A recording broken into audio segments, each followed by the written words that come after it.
ठीक है, चलिए सीधे मुद्दे पर आते हैं। आज के इस एक्सप्लेनर में हम सर्च इंजन ऑप्टिमाइजेशन यानी एसईओ की दुनिया को पूरी तरह से डिकोड करने वाले हैं, खासकर उन लोगों के लिए जो मार्केटिंग में बिल्कुल नए हैं। इसे ऐसे समझिए जैसे इंटरनेट की दुनिया में अपनी खुद की एक डिजिटल स्पोर्ट्स टीम बनाई जा रही हो। आज का हमारा गेम प्लान बहुत ही सॉलिड है।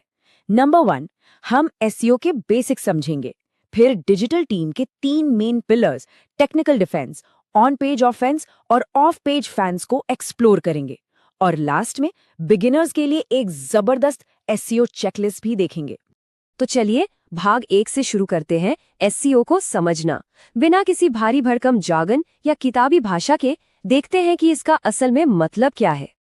अगर बिल्कुल सीधे शब्दों में कहें तो एसईओ किसी भी वेबसाइट की विजिबिलिटी और ऑर्गेनिक ट्रैफिक को बेहतर बनाने की प्रैक्टिस है, वो भी बिना एक भी पैसा दिए। मतलब अनपेड सर्च रिजल्ट्स में अपनी जगह बनाना, ताकि जब कोई इंटरनेट पर कुछ खोजे तो सही जानकारी उस तक एकदम नेचुरली पहुंच जाए। अब अक्सर लोग एसईओ और पीपीसी के बीच उलझ जाते हैं। देखिए, एसईओ एक ऑर्गेनिक विजिबिलिटी है, ये लंबी रेस का घोड़ा है जो समय के साथ टिकाऊ रहता है। दूसरी तरफ पीपीसी यानी पे पर क्लिक एक पेड विज्ञापन है, जैसे ही बजट खत्म हुआ ऐड दिखना तुरंत बंद। पर सच तो ये है कि ये दोनों ही सर्च इंजन मार्केटिंग नाम के एक ही ब्रॉड कैटेगरी के 2 अलग-अलग हिस्से हैं। लेकिन सर्च इंजन असल में काम कैसे करते हैं? इसके 4 मेन स्टेप्स हैं: क्रॉलिंग, रेंडरिंग, इंडेक्सिंग और रैंकिंग। बॉट्स पहले इंटरनेट पर पेजों को खोजते हैं, उनका कोड पढ़ते हैं, यूजफुल डेटा को अपने इंडेक्स में सेव करते हैं, और फिर जब कोई सर्च करता है तो सबसे सटीक जानकारी को रैंक करते हैं। ये बिल्कुल वेब पर नेविगेट करने वाले एक डिजिटल हाईवे की तरह है। अगर किसी को लगता है कि ये सिर्फ कोई छोटा मोटा टेक्निकल काम है, तो जरा इस नंबर पर गौर कीजिए। 2030 तक ग्लोबल एसईओ इंडस्ट्री की वैल्यू $154.6 बिलियन तक पहुंचने का अनुमान है। कोई मजाक नहीं है ये आंकड़ा साफ बताता है कि सर्च का दायरा कितना विशाल है और सही ऑडियंस तक पहुंचना आज के टाइम में कितना ज्यादा क्रूशियल हो गया है। तो अब सबसे बड़ा सवाल ये है कि इस पूरे कॉम्प्लेक्स प्रोसेस को आसानी से कैसे समझा जाए। सोचिए, एसईओ बिल्कुल एक कॉम्पिटिटिव स्पोर्ट्स टीम की तरह कैसे है। जीतने के लिए एक मजबूत ऑफेंस, एक अभेद्य डिफेंस और चीयर करने वाले लॉयल फैंस चाहिए होते हैं ना। बस एसईओ का खेल भी बिल्कुल यही है। हमारा पिलर नंबर 1, टेक्निकल डिफेंस।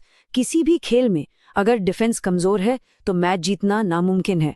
एक वेबसाइट के लिए यह उसकी सबसे मजबूत तकनीकी नींव होती है। गूगल के ट्रेंड्स एनालिस्ट गैरी एलियस का ये कोट एकदम सटीक बैठता है, उस साइट को क्रॉलेबल बनाओ। सुनने में थोड़ा फनी लगता है, लेकिन इसमें बहुत गहराई छिपी है। अगर सर्च इंजन के बॉट्स वेबसाइट के अंदर ही नहीं घुस पाएंगे तो दुनिया का बेस्ट कंटेंट भी किसी काम का नहीं है। टेक्निकल फाउंडेशन का सॉलिड होना सबसे पहली शर्त है। तो इस डिफेंस को मजबूत कैसे किया जाए? बहुत सिंपल है।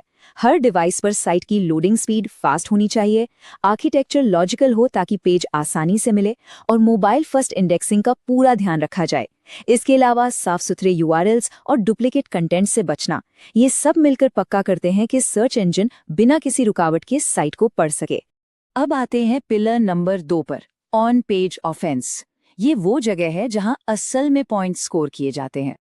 ऑन पेज एसईओ का पूरा फोकस इस बात पर होता है कि इंसानों और सर्च इंजन दोनों के लिए ऐसा कंटेंट बने जो मददगार हो और सर्च इंटेंट को पूरा करे।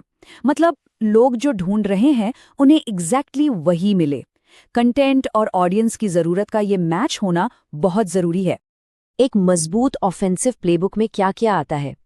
रिलेवेंट कीवर्ड्स को टारगेट करना, टाइटल टैग्स और मेटा डिस्क्रिप्शंस को ऑप्टिमाइज करना ताकि क्लिक्स आएं, कंटेंट को प्रॉपर H1 से H6 हेडर्स में स्ट्रक्चर करना, इमेजेस में डिस्क्रिप्टिव ऑल्ट टेक्स्ट डालना, और सबसे जरूरी, पेजों को इंटरनल लिंक्स के थ्रू आपस में जोड़ना।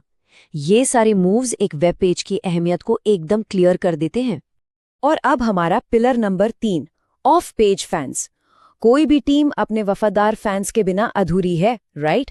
इंटरनेट की दुनिया में ये फैंस वो क्रेडिबिलिटी हैं जो एक वेबसाइट को बाहर से मिलती है। ऑफ पेज ऑप्टिमाइजेशन मतलब वो सब कुछ जो वेबसाइट के बाहर होता है। हाई क्वालिटी बैकलिंक्स कमाना, पॉजिटिव ब्रांड मेंशंस और पब्लिक रिव्यूज को मैनेज करना, ये सब सर्च इंजन को बताता है कि लोग इस ब्रांड पर भरोसा करते हैं। लोकल साइटेशंस और डिजिटल पीआर ये साबित करते हैं कि वेबसाइट पूरी तरह से ऑथेंटिक और भरोसेमंद है। थ्योरी बहुत हो गई, अब बात करते हैं सीधा एक्शन की। हमारा 5वां और आखिरी section, the beginner SEO checklist, ये एक पूरा प्रैक्टिकल एक्शन प्लान है। आइए देखते हैं कि ये सब एक कंप्लीट प्रोजेक्ट में कैसे बदलता है। यहाँ 5 क्रिटिकल स्टेप्स हैं: रिसर्चिंग, प्लानिंग, क्रिएटिंग, मॉनिटरिंग और एनालाइजिंग। किसी भी मार्केटिंग नौसिखिए के लिए उनके पहले प्रोजेक्ट का ये एक परफेक्ट रोड मैप है। सबसे पहला और क्रूशल स्टेप है रिसर्चिंग। मान लीजिए एक बेसिक पर्सनल वेबसाइट का ऑडिट करना है, तो वो कैसे होगा? बहुत आसान है। स्टेप 1, साइट की लोडिंग स्पीड और मोबाइल फ्रेंडलीनेस चेक करना। स्टेप 2, ये समझना कि पेज किन कीवर्ड्स पर रैंक कर रहे हैं और ऑडियंस की नीड्स क्या हैं। स्टेप 3, कॉम्पिटिटर्स को एनालाइज करके उनके गैप्स पकड़ना। ये डेटा ड्रिवन अप्रोच सारे तुक्कों को खत्म कर देती है। रिसर्च के बाद आती है प्लानिंग। देखिए, सिर्फ रैंक 1 पर आना काफी नहीं है अगर उससे बिजनेस को कोई फायदा नहीं हो रहा। इसलिए मेजरेबल गोल्स, टाइमलाइन और बजट सेट करना जरूरी है। ये रोड मैप पक्का करता है कि हमारा फोकस सिर्फ रैंकिंग पर नहीं बल्कि एक्चुअल सेल्स, लीड्स और आरओआई पर रहे। प्लानिंग के बाद है क्रिएटिंग। ये वो एक्शन फेज है जहां हमने जो भी ऑफेंस और डिफेंस सीखा है उसे एक्चुअल वेब पेजों पर अप्लाई किया जाता है। नया बेहतरीन कंटेंट पब्लिश करना, पुराने पेजों को ऑप्टिमाइज करना और जो इन्फॉर्मेशन अब आउटडेटेड हो चुकी है उसे प्रून करना यानी साफ करना, इस स्टेप का कोर हिस्सा है। अब सब कुछ सेट करने के बाद लगातार मॉनिटरिंग की जरूरत होती है। सॉफ्टवेयर टूल्स का इस्तेमाल करके ये चेक किया जाता है कि सर्च बॉट्स साइट को कैसे देख रहे हैं। इससे क्रॉल एरर्स या ब्रोकन लिंक्स जैसी प्रॉब्लम्स विजिबिलिटी खराब करने से पहले ही पकड़ में आ जाती हैं। बचाव ही सबसे अच्छा इलाज है। और फाइनली एनालाइजिंग।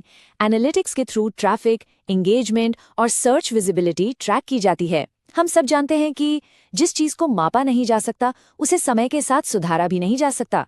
सही डिसीजंस लेने के लिए परफॉर्मेंस का एनालिसिस बहुत ही ज्यादा जरूरी है। आज के टाइम में टेक्नोलॉजी बहुत फास्ट बदल रही है। अभी के डेटा के हिसाब से 82। इस वीडियो को अंत तक देखने के लिए आपका हार्दिक धन्यवाद। यदि आपको ये वीडियो पसंद आया हो तो कृपया इसे लाइक करें और चैनल को सब्सक्राइब करना न भूलें।